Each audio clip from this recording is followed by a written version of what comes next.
नमस्कार सभी को, मैं अनिल बेनीवाल आप सभी का स्वागत करता हूं अवर्स एजुकेशन के यूट्यूब चैनल पे। एचएसएससी के द्वारा टीजीटी मैथ का पेपर लिया गया 30 अप्रैल 2023 को मॉर्निंग शिफ्ट के अंदर, और इस पेपर के अंदर जो कॉमन पेपर है इसमें आपके कौन कौन से क्वेश्चन पूछे गए थे ये हम इस वीडियो में देखने वाले हैं। सबसे पहले देखिए पहला क्वेश्चन, आयुष्मान भारत प्रधानमंत्री जन आरोग्य योजना जो है इसके संदर्भ में आपको निम्न कथनों पर विचार करना है। सबसे पहले अगर आपसे पूछे स्कीम आपकी शुरू कब हुई थी, तो स्कीम हुई थी 23 सितंबर 2018 को स्कीम आपकी शुरू होती है। यह द्वितीयक देखभाल हेतु प्रति परिवार 5 लाख रुपए का बीमा देता है। यह तृतीयक देखभाल के लिए बीमा उपलब्ध नहीं करवाता, और यह नवीनतम सामाजिक आर्थिक जाति संख्या आंकड़ों के द्वारा लाभार्थियों की पहचान करता है। ये तो बिल्कुल ठीक हो जाएगा, थर्ड ऑप्शन इसका ठीक है। पहला भी ठीक हो जाएगा, लेकिन ये जो 5 लाख रुपए का बीमा दिया जाता है ना, ये सेकेंडरी और ट्रेसरी इन तीनों के लिए दिया जाता है। इन द्वितीयक देखभाल और तृतीयक दोनों के लिए दिया जाता है, लेकिन इसमें यहाँ पर दिया गया तृतीयक देखभाल के लिए बीमा उपलब्ध नहीं करवाता, तो ये गलत होगा। तो आप इसका आंसर लगा दोगे ऑप्शन नंबर बी जो इसका वो राइट आंसर होगा। 1999 में यमुना नदी पर पुराने ताजेवाला बैराज को बदलने के लिए क्या बनाया गया था? यमुना नदी के ऊपर आपका जो ताजेवाला बैराज बनाया गया था वो आप जानते हैं कब?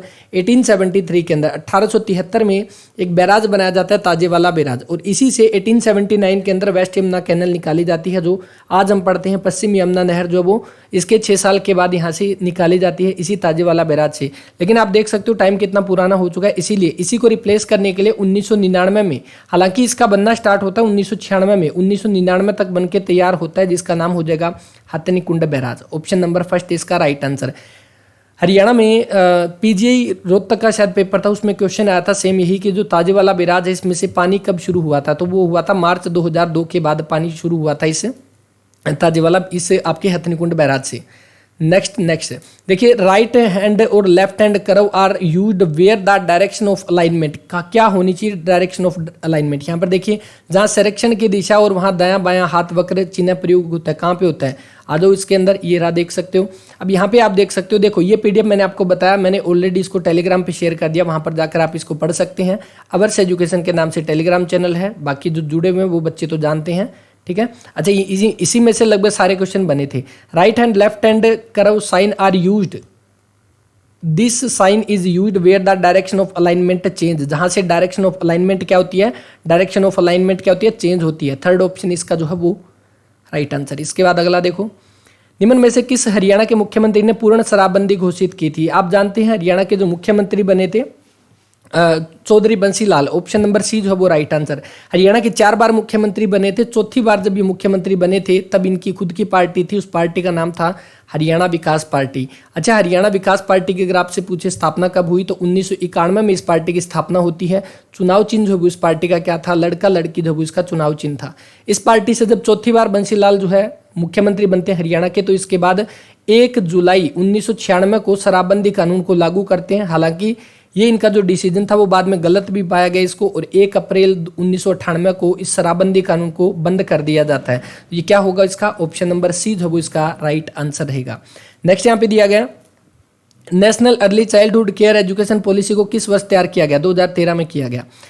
एशियाई शेर पहले भारत में व्यापक रूप से फैले हुए थे, लेकिन अब उनका प्राकृतिक आवास केवल गुजरात के गिर क्षेत्र में है। गिर नेशनल पार्क आप जानते हो, जो कि आपका गुजरात के अंदर है। ऑप्शन नंबर ए जो इसका राइट आंसर बनेगा, ठीक है। अच्छा, एक चीज और, शेर जो वो भारत का राष्ट्रीय पशु हुआ करता था अप्रैल 1973 से पहले, और अप्रैल 1973 के अंदर आपका जो एक प्रोजेक्ट आता है उस प्रोजेक्ट का नाम क्या हो जाएगा? Project tiger. इसके तहत जो वो हरियाणा का आपका जो बाघ जो बाद में क्या बना दिया गया? नेशनल एनिमल बना दिया गया। पहले शेर हुआ करता था, एशियाई शेर आपसे पूछे गिर क्षेत्र गुजरात के अंदर। अंग्रेजों ने हरियाणा को उत्तर पश्चिमी प्रांत से हटाकर पंजाब में कब मिला दिया गया? अच्छा, आपको याद होगा कल की क्लास में पढ़ा था 1857 की क्रांति में, क्योंकि इससे पहले 1833-34 के अंदर हरियाणा किसका हिस्सा बना था? हरियाणा बना था उत्तर पश्चिमी प्रांत का। उत्तर पश्चिमी प्रांत मतलब जो आपका वर्तमान का उत्तर प्रदेश है, काफी बड़ा हिस्सा हुआ करता था, इसका हिस्सा बना था हरियाणा 1833-34 के अंदर। इसके अकॉर्डिंग आपसे पूछा गया था इसका हेडक्वार्टर क्या था? आगरा था, क्योंकि हम उस समय पे आगरा जो उत्तर प्रदेश के कानपुर में आते थे, और हेडक्वार्टर क्या था? आगरा था। इससे पहले किस में थे? इससे पहले हम जो बंगाल प्रेसिडेंसी में थे 1833-34 से पहले। सी ऑप्शन इसका राइट आंसर है, क्योंकि 1857 की क्रांति के बाद 1858 के एक्ट के तहत हरियाणा को किस में मिलाया गया? पंजाब में। रिपीट में क्वेश्चन एचएसएससी ने 2021 में क्वेश्चन पूछा था 2 पेपरों के अंदर, दोबारा से सेम क्वेश्चन आ गया। सी ऑप्शन बनेगा इसका right answer. Gandhi memorial hall के नाम से भी इसको जानते हैं, और इसको और किस नाम से? तो विक्टोरिया मेमोरियल हॉल के नाम से भी जानते हैं। इसकी स्थापना हुई थी 1906 के अंदर। इसकी स्थापना हुई थी आपकी 1906 के अंदर और विक्टोरिया की याद में इसको बनाया गया था। बाद में जब महात्मा गांधी की मृत्यु हुई थी 30 जनवरी 1948 तो महात्मा गांधी की मृत्यु के बाद जो पहली शोक सभा का आरंभ किया गया था, मतलब शोक सभा की गई थी, वो इसी विक्टोरिया मेमोरियल हॉल में किया गया था और इसीलिए इसका बाद में नाम कर दिया गया गांधी मेमोरियल हॉल। करनाल जिले में स्थित हो जाएगा। 2021-22 में भारत सरकार के द्वारा शुरू किया गया एकीकृत महिला विकास कार्यक्रम, जो महिलाओं की सुरक्षा, रक्षा और सशक्तिकरण के लिए एक अम्ब्रेला है, एक छत्रछाया है, मिशन शक्ति हो जाएगा। ऑप्शन नंबर सेकंड जो इस क्वेश्चन का वो राइट आंसर रहेगा। 15वां वित्त आयोग जो आपका शुरू हुआ था 2021-22 से लेकर 25-26 तक के लिए आपका जो 15वां वित्त आयोग है, इसी के टर्म के दौरान आपका रहेगा कौन सा? मिशन शक्ति रहेगा। Option number B. संजीवनी परियोजना का पायलट प्रोजेक्ट जो हरियाणा के किस जिले से शुरू हुआ? जब कोविड पेंडेमिक जब आया था, कोविड-19 जब फैला था, उस समय पे जो संजीवनी परियोजना की शुरुआत करी गई थी हरियाणा के अंदर और हरियाणा में ही मुख्यमंत्री के द्वारा इसकी लॉन्च किया गया था। और मुख्यमंत्री आप जानते हो कहाँ से? करनाल से विधायक हो जाएंगे। करनाल को सीएम सिटी बोलते हैं, तो इन्होंने करनाल सिटी से ही, करनाल से इन्होंने क्या किया था? पायलट प्रोजेक्ट की शुरुआत करी थी संजीवनी परियोजना की। और इसका जो पायलट प्रोजेक्ट जो रखा गया था, इसका नाम क्या था? इसका नाम था स्वस्थ करनाल, स्वस्थ करनाल बनेगा मिसाल। ये इसका जो है नाम था पायलट प्रोजेक्ट का, स्वस्थ करनाल बनेगा मिसाल ये रखा गया था, जो कि संजीवनी परियोजना का पायलट प्रोजेक्ट करनाल से इसकी स्टार्टिंग की गई थी। इसके बाद नेक्स्ट एक आपका राष्ट्रीय योग ओलंपियाड का आयोजन शिक्षा मंत्रालय और किसके द्वारा? एनसीईआरटी के द्वारा। Option number D. भारतीय संविधान के अनुसार निम्न में से कौन सा अनुच्छेद लैंगिक समानता को सुनिश्चित करता है? तो लैंगिक समानता को सुनिश्चित आपका कौन सा करेगा? तो इसका आपका जो राइट आंसर कौन सा बन जाएगा? ऑप्शन नंबर इसका सी जो वो बन जाएगा अनुच्छेद नंबर 15। अनुच्छेद 15 आप जानते हैं। 14 तो आपका विधि के कानून के समक्ष समानता का अधिकार हो जाएगा। 15 आप जानते हैं जो जाति लिंग भेद के आधार पर किसी के साथ भेदभाव नहीं किया जाएगा। और 16 आपका कौन सा हो जाएगा? जो आपका एक तरह से क्या नाम लेते हैं, रोजगार से संबंधित, एम्प्लॉयमेंट से संबंधित हो जाएगा। ठीक है। अच्छा, एक चीज़ और नोट कर लेना, यहाँ पे आपकी जो स्कीम हमने पढ़ी थी कौन सी? संजीवनी परियोजना, उसकी डेट लिख लेना। इसकी आपकी लॉन्च कब करी गई थी? 24 मई 2021 को लॉन्च किया गया था। ठीक है, हो सकता है पेपर में आ जाए तो डेट हमें पता होनी चाहिए। बाकी जितनी भी इंपॉर्टेंट स्कीम है वो तो हम पढ़ेंगे ही। भारत की राष्ट्रीय वन नीति 1988 और वन वृक्षों के आवरण के तहत देश के भौगोलिक क्षेत्र डैश को प्राप्त करने का, तो कितना होना चाहिए? 33% वन होना चाहिए पूरे भौगोलिक क्षेत्र के अकॉर्डिंग। और एक चीज आप जानते हैं, फॉरेस्ट के बारे में एचएसएससी ने क्वेश्चन पूछा था, ये किस में आता है? समवर्ती सूची में। शिक्षा और आपका वन दोनों को 42वें संविधान संशोधन 1976 के तहत राज्य सूची से समवर्ती सूची में शिफ्ट किया गया था। पिंजौर के निकट हरियाणा राज्य में कौन सी नदी प्रवेश करती है? पिंजौर के निकट कालका, कालका से कौन सी करेगी? घग्गर नदी। ऑप्शन नंबर डी जो है इसका राइट आंसर। दृष्टद्वती पेपर में पूछा गया था, किसको बोलते हैं? चोटांग नदी को बोला जाता है। आगे राष्ट्रीय डेयरी अनुसंधान संस्थान का पूर्ववर्ती इसका नाम क्या हो जाएगा? तो इसका पुराना नाम क्या हो जाएगा? वैसे तो आप नाम देखते बता दोगे, Imperial Institute for Dairy Animal Husbandry and Dairying विभाग। ये यहाँ पे देख सकते हैं, जब इसकी स्थापना हुई थी तब इसका नाम क्या रखा गया था? Imperial Institute for Animal Husbandry and Dairying. 1923 के अंदर इसकी स्थापना होती है, बाद में इसका नाम बदला गया और इसका नाम बाद में क्या रखा गया? इसका नाम बदल के दोबारा इंपीरियल इंस्टीट्यूट ऑफ डेयरिंग सीधा नाम रख दिया गया इसमें से। तो बस ये ध्यान रखना, इसका नाम था ऑप्शन नंबर डी जो है इसका राइट आंसर रहेगा। आगे नेक्स्ट, पैदल यात्रियों के लिए सड़क पार करने के लिए जेब्रा क्रॉसिंग, कोई दिक्कत नहीं, ऑप्शन नंबर सी। नेक्स्ट जल्दबाजी में गाड़ी चलाने के अंतर्गत आपकी कौन सी हो जाएगी? आईपीसी की धारा 279 जो वो आपकी इससे संबंधित हो जाएगी, 279 से संबंधित। अच्छा, ये जो धाराएं जो है ये मैंने आपको पीडीएफ पहले भी दी थी और हरियाणा की ऑफिशियल वेबसाइट का जो डाटा है वो मैं पहले शेयर कर चुका हूँ, जो शायद अभी टेलीग्राम पे थोड़ा ऊपर चला गया, लेकिन उसको दोबारा से शेयर कर दूंगा, तो जाकर आप अवर्स एजुकेशन का टेलीग्राम चैनल ज्वाइन कर सकते हैं। हरियाणा में मजदूर दिवस कब मनाया जाएगा? तो मजदूर दिवस देखो, पहले आप जानते हो 1 मई को आपका इंटरनेशनल लेबर डे मनाया जाता है, लेकिन हरियाणा सरकार ने इस दिन मजदूर दिवस मनाने के लिए मना कर दिया। और कब? विश्वकर्मा डे के दिन आपका मनाया जाता है। विश्वकर्मा दिवस के दिन हरियाणा में मजदूर दिवस मनाया जाता है, जो आपका कब मनाया जाता है? लगभग आप कह दोगे 16 या 17 सितंबर को आपका जो विश्वकर्मा डे होता है, इसी दिन मजदूर दिवस या लेबर डे आपका मनाया जाएगा। Okay, option number D.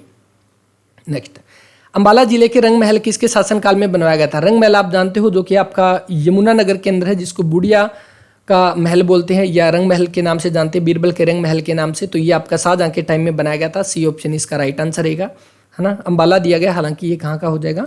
Yamunanagar का। इसके बाद नेक्स्ट देखो, नेक्स्ट ये आज सुबह ही पढ़ा था, याद होगा, लर्निंग लाइसेंस की वैलिडिटी 30 दिन से लेकर 6 महीने तक। इसने क्या बोला, वैधता कब तक होती है, मतलब 6 माह तक। और यहाँ पे दिया गया कि 30 दिन के बाद आपकी स्टार्ट हो जाती है। 30 दिन से लेके 180 दिन के बीच में आप अपना परमानेंट लाइसेंस के लिए आप अप्लाई कर सकते हो। लेकिन इसमें पूछा गया अवैध यानी कि लर्निंग लाइसेंस की वैलिडिटी 6 माह की होती है।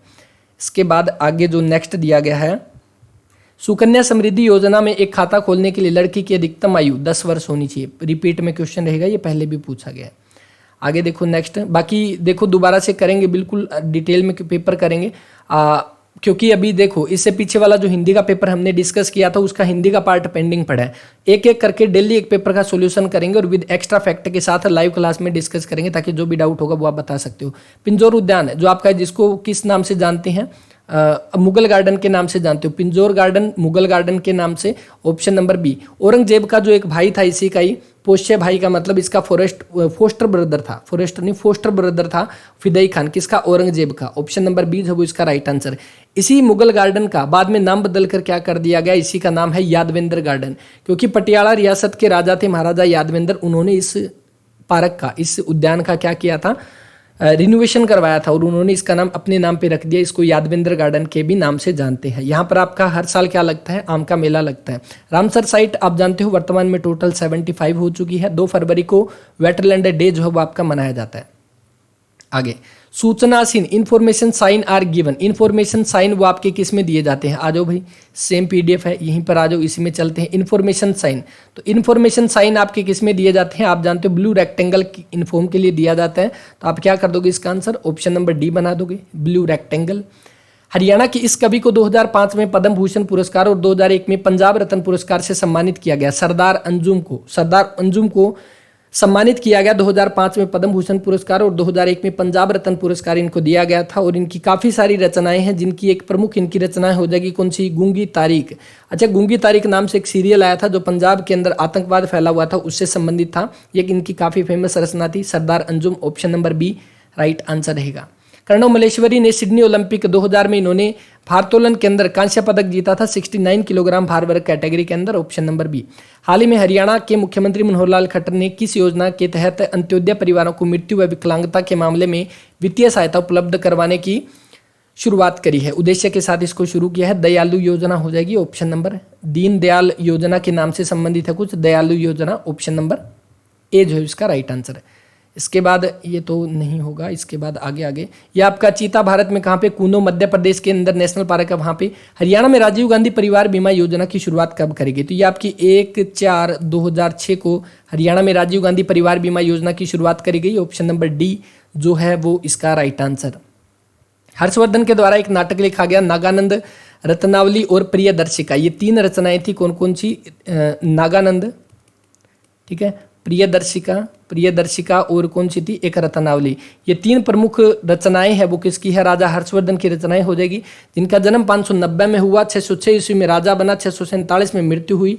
बस ये ध्यान रखना। ऑप्शन नंबर डी जो इसका right answer. Meghdoot, messenger of cloud किसकी हो जाएगी, कालिदास की रचना, ठीक है। कादम्बरी किसकी हो जाएगी, कादम्बरी, चलो कमेंट करके बता देना, कादम्बरी हर्षवर्धन से ही संबंधित हो जाएगी, इसका बताना। तो ये क्वेश्चन थे आप सभी के जो पेपर में पूछे गए थे टीजीटी मैथ के। आई होप सारे क्वेश्चन समझ आए होंगे।